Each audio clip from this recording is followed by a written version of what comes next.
Hello students, आज हम पढ़ने वाले हैं impact parameter. Actually this is the one of the topics from Rutherford model of atom. तो उसी के ही कुछ एप्लीकेशन पार्ट इसको हम कह सकते हैं। Impact parameter means what will be the impact of something, right. इसमें कुछ नहीं, बस इन्फ्लुएंस को देख रहे हैं, एक इम्पैक्ट को देख रहे हैं कि किसी चीज़ का किसी दूसरी चीज़ पे क्या असर है, राइट। यहाँ पे एक्चुअली हम इम्पैक्ट देख किस कर रहे हैं। देखो, रदरफोर्ड मॉडल पहले थोड़ा सा बेसिक बता देती हूँ। रदरफोर्ड मॉडल में हमने क्या किया था, एक गोल्ड फॉइल लिया था।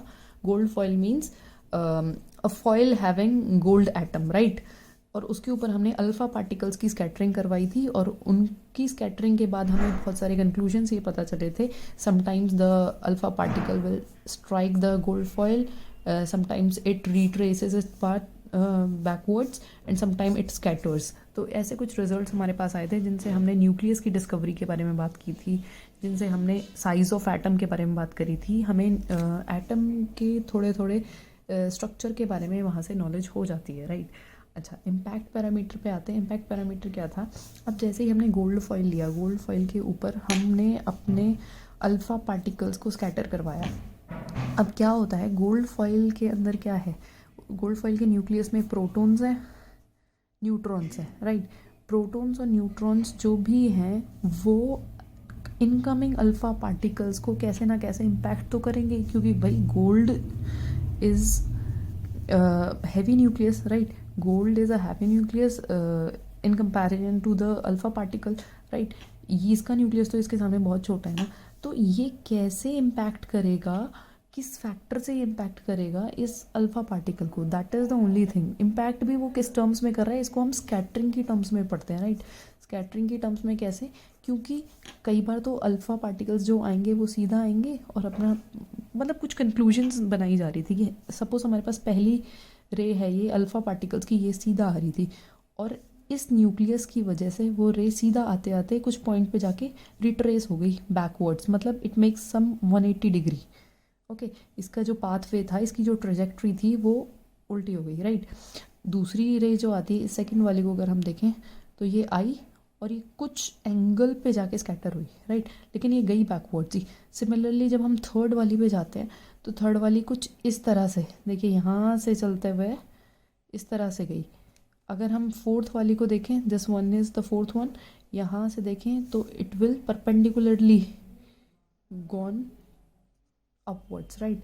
एंड अनदर रे अगर हम देखते हैं, अल्फ़ा पार्टिकल्स की अनदर बीम को देखते हैं, तो यहाँ से ये गई और सीधा it will scattered and it makes some angle, some scattering angle, ये कुछ स्कैटरिंग एंगल बनाती है। तो भाई ऐसा यहाँ क्या था कि जो यहाँ पे इसने स्कैटरिंग एंगल बनाया, राइट। कुछ ना कुछ तो प्रॉब्लम हुई ना, right.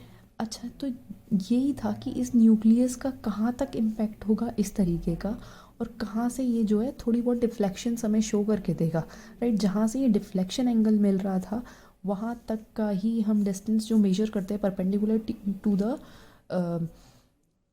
vector of alpha particle beam, that will be your impact parameter, right। हमने इन रेज को देखा, इन रेज में कोई भी स्कैटरिंग, हमें कोई भी डिफ्लेक्शन नहीं मिल रही थी उस तरफ, राइट। जब इसने एंगल बनाना शुरू किया, चाहे स्मॉल ही बनाया, स्कैटरिंग एंगल कुछ बनाया, तो उस पॉइंट तक की डिस्टेंस को हमने, परपेंडिकुलर डिस्टेंस को हमने क्या बोला, impact parameter, and it is denoted by B and its formula will be, ये रदरफोर्ड ने ही कैलकुलेट किया करके दिया था। बाकी ये 12th के सिलेबस में अगर मैं कहूँ तो इसका डेरिवेशन पार्ट नहीं है। So we are doing with the above expression, right? So it will be z is the atomic number, e square, e is the electronic charge, cot theta by 2 by 4 pi epsilon naught half mv square, where this will be the kinetic energy of alpha particles, right? And sometimes this energy will be written as e. सो यहाँ देखेंगे b जो है वो directly proportional है cot theta by 2 के। That means if b increases cot theta also increases but theta decreases. तो देखिए यहाँ पे दो तीन चीज़ें हम पढ़ने वाले हैं।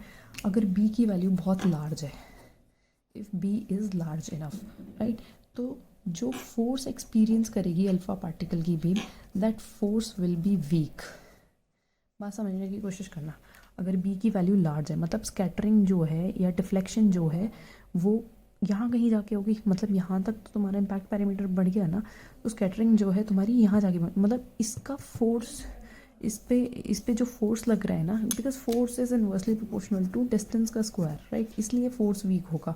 बी लार्ज है तो फोर्स वीक होगा इस तरीके से, राइट। तो तुम्हारा डिफ्लेक्शन जो है बहुत दूर जाके होगा और वो बहुत कम डिफ्लेक्शन होगा, राइट, बहुत ज़्यादा बड़ा एंगल नहीं होगा।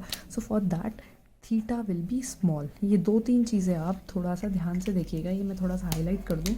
अगर बी लार्ज है तो थीटा स्मॉल हो जाएगा and force is weak, right.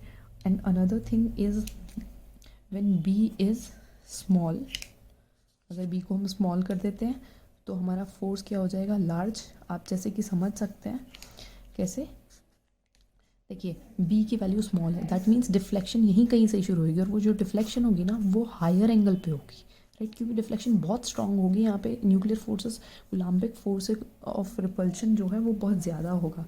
That means theta will be large for that value, okay. अगर मैं कहूँ हेड ऑन कोलिजन हो रही है, हेड ऑन कोलिजन मतलब एकदम से सीधा सीधा जो ये वाली रे, देखो ये वाली रे क्या कर रही है, ये वाली बीम क्या कर रही है, हेड ऑन कोलिजन कर रही है विद दिस न्यूक्लियस। ये अल्फा पार्टिकल का जो न्यूक्लियस है ये इस न्यूक्लियस के साथ हेड ऑन कोलिजन कर रहा है और इस हेड ऑन कोलिजन में सबसे ज़्यादा स्ट्रॉन्ग फोर्स होगी और ये इसको रिट्रेस कर देगा बैकवर्ड्स 180 डिग्री पे। सो उस केस में impact parameter tends to zero. देखिए यहाँ इम्पैक्ट पैरामीटर बनेगा ही क्या है इसके लिए, यहाँ ही इसका वेलोसिटी वेक्टर अल्फा पार्टिकल की बीम का, यहाँ से परपेंडिकुलर डिस्टेंस आप क्या मेजर करोगे जब इसी लाइन पे रिट्रेस कर गया। तो for that B tends to zero and that is very very important. आप इसका फॉर्मूला क्रैम कर सकते हैं और ये थोड़े से इनके वेरिएशंस लर्न कर सकते हैं।